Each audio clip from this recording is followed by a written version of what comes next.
Hi, I'm Kat Russell. I'm a poet, a writer. I have a book of poetry out called Soul Pick Clean, and soon I will have another book coming out via Venetian Spider Press called An Optimist Journal of the End of Days and Other Stories, which is a short story collection. I am about to read to you my found poem called Playing Inspires. For those of you who are unfamiliar with found poetry, it is the collage of literature. Basically, you take pieces from something that you've read and you rearrange it in a more pleasing pattern to make it more of a poem. So this one was inspired by an article by the local sports writer Roger Gordon. So, Playing Inspires. Doctors said he would never talk. He would be quadriplegic for life. Cerebral palsy diagnosed at 6, 2 brain surgeries, physical therapy. He worked, tried, beat the odds. Don't use the word can't. Beat the odds. Sean did his best, took time to get better, excelled at sports, never needed a wheelchair. When frustrated, came back always, listened, tried, pulled it together, practiced every day to hone his skills. Every day came and worked, beat the odds. A good bowler, a good teammate. He'd high five, he listened, tried, beat the odds. Every day did his best to get better. Every day he took his time, excelled. Doctor said he would never talk. He speaks well. Sean Nolan's doctor said he would never. Bike, basketball, horseback, karate, bowl, weightlift, swim, patrol the neighborhood on his bike. Make sure everyone is safe.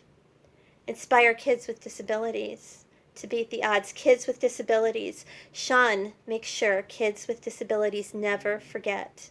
Don't use the word can't. So again, that was inspired by a sports article about a young athlete who was physically challenged, Sean Nolan, who was frankly amazing. So my next poem.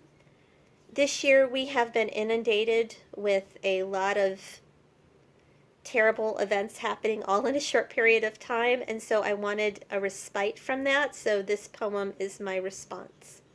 It's called Oasis.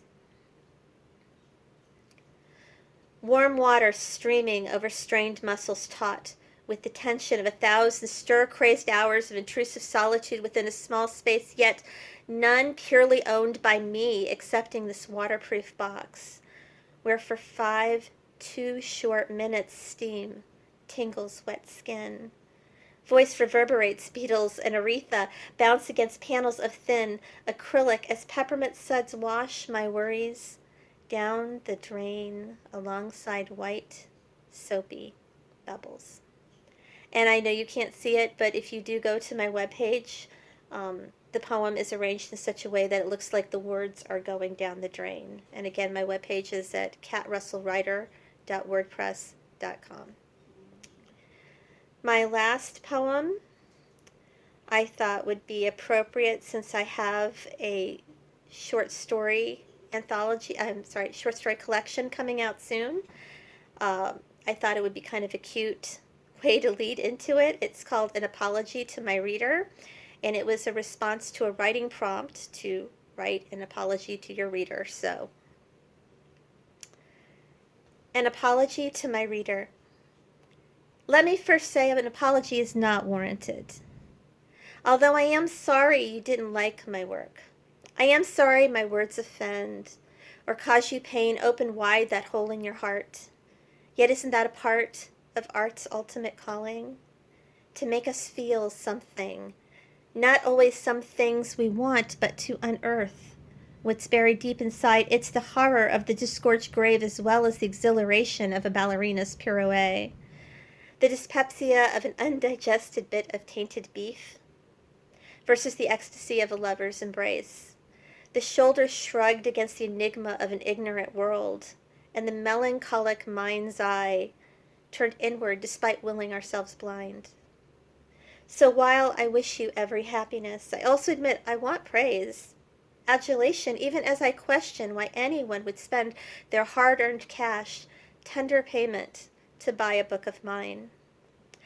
I am sorry you are unhappy with my words with time I tendered, writing, recording with the hours, days, weeks of creating stories, drawing imagery, imagining metaphors, birthing similes, reworking prose and poetry. So although an apology is not warranted, I will extend you this one exception.